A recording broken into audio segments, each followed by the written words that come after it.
Evaluate the given function for the given value. Show work. All right, so let's do these then. 24, f of negative 2. Now, which one of these functions is f? That's right here, so make sure you choose the right one.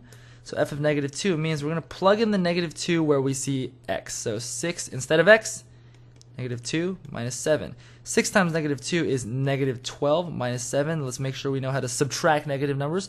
Negative 12 minus 7 is negative 19, and that is my answer.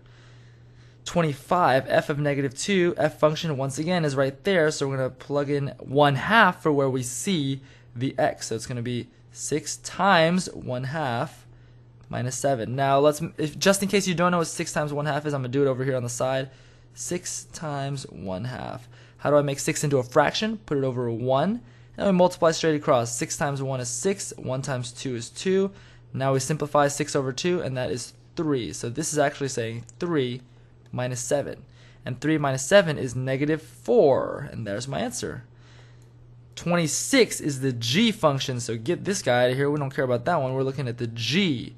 So we got x squared plus 2x plus 4. So it says negative 3. So anywhere we see x, we're putting the negative 3.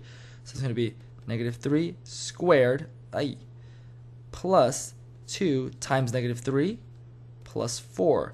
Negative 3 squared equals negative 3 times negative 3. Negative 3 times negative 3 is positive 9. 2 times negative 3 is negative 6. And 4 is just 4. So now let's do the addition and subtraction here. 9 minus 6, that's 3. 3 plus 4 is 7. So the answer here is 7. And lastly, over here, we got f of n plus 2. What the heck, dude? So we're going to plug in n plus 2 anywhere we see x. So this is the f function now, so we get the g out of here.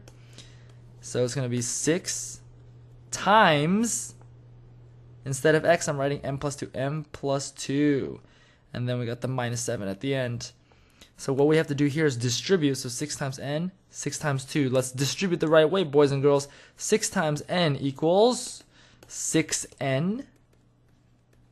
And 6 times 2, that's the other distribution, is 12. So plus 12 and minus 7. Now we just got to combine like terms.